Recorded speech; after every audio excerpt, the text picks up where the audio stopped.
Pernah nggak kalian dengar berita tentang ini? Ini?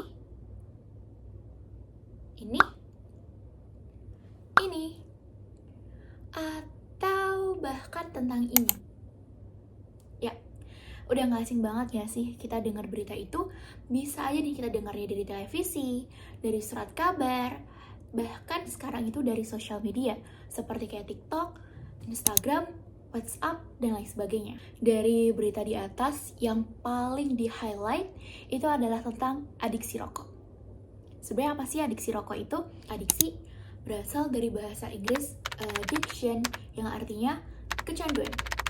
Nah, jadi kecanduan rokok atau adiksi rokok itu apa sih? Jadi, kecanduan rokok itu ketika seseorang itu sulit nih untuk melepaskan kebiasaan merokok. Nah, sebenarnya kita juga kepo kan, gimana sih si rokok ini tuh dia bekerja, terus juga apa sih penyebab utamanya kok bisa seseorang itu dia kecanduan merokok? Mari kita bahas bersama yuk. Assalamualaikum warahmatullahi wabarakatuh. Perkenalkan, saya Salsabila Hakidingginanti dengan NIM 301023000237. Jadi di sini kita akan membahas tentang apa sih itu adiksi rokok, terus juga penyebabnya, terus juga bagaimana sih cara pencegahannya.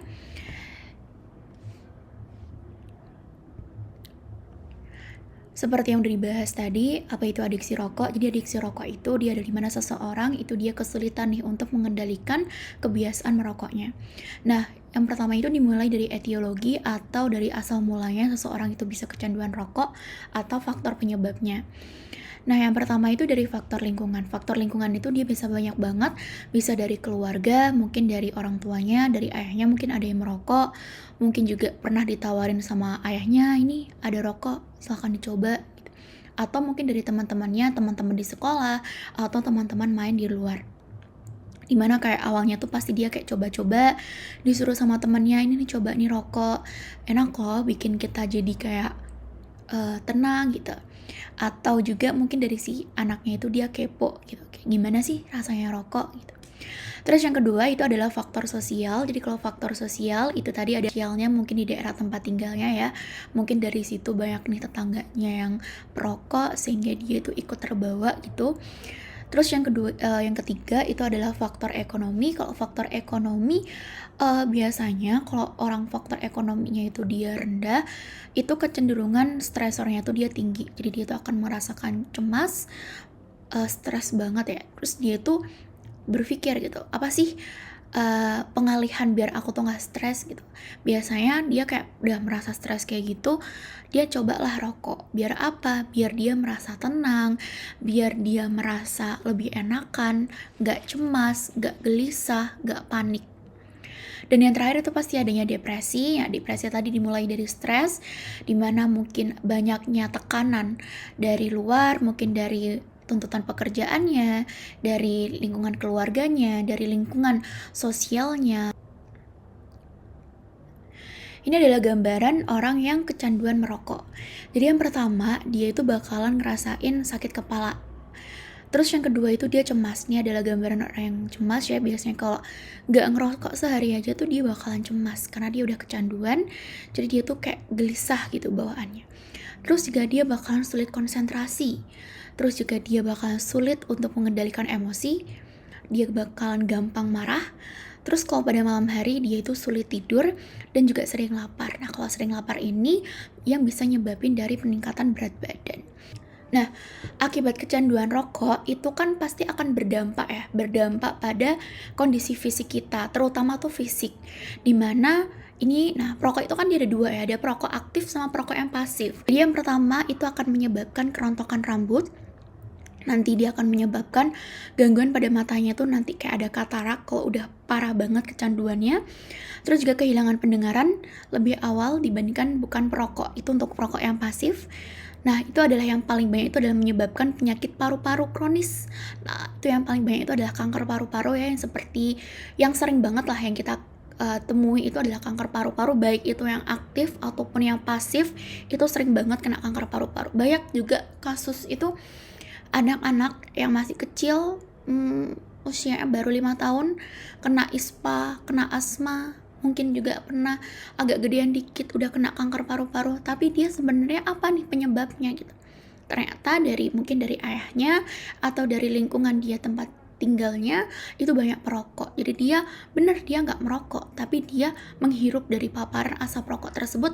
Yang kena dampaknya duluan itu yang menghirup sak gigi dan juga menyebabkan bau mulut yang tidak sedap.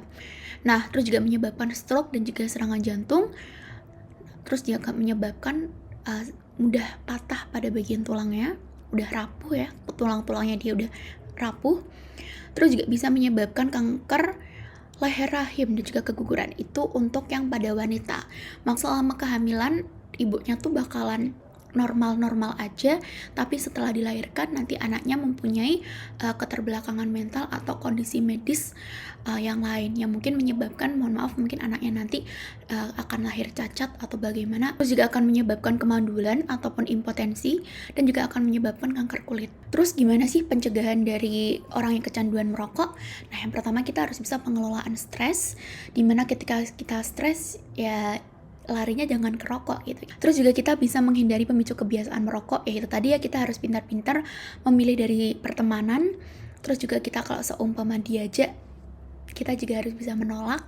Jangan sampailah kita kepo nih gimana rasanya rokok. Konsumsi makanan yang sehat. Jadi biasanya tuh kalau orang mengonsumsi makanan yang sehat itu jadi apa ya, otaknya, pikirannya tuh dia ikut ke bawah fresh, jadi dia tuh bisa berpikir lebih jernih gitu ya. Terus juga berolahraga secara rutin, itu juga bisa sebagai salah satu lampiasan. Terus yang kelima tuh peran keluarga yang penting ya. Terus juga ganti kebiasaan merokok seperti kayak mengunyah permen karet. Terus pendekatan spiritual. Dan yang paling utama, niat dan juga konsisten. Susah sebenarnya kita ngomongin orang kecanduan rokok itu susah banget. Orang yang paling susah untuk dibilangin tentang masalah kesehatan itu siapa? Orang perokok. Orang perokok itu kayak debat sama orang perokok itu nggak ada habisnya. Jadi kita kayak ngomong sama orang perokok itu kayak ngomong sama tembok sama batu. Jadi nggak bisa kita ingetin, kita kasih tahu itu bisa nyebabin kanker paru-paru loh, itu bisa nyebabin ispa loh. Mereka kayak nggak dengerin, jadi kayak apa sih gitu. Dan ya terima kasih, mungkin sekian yang dapat saya sampaikan. Terima kasih. Wassalamualaikum warahmatullahi wabarakatuh.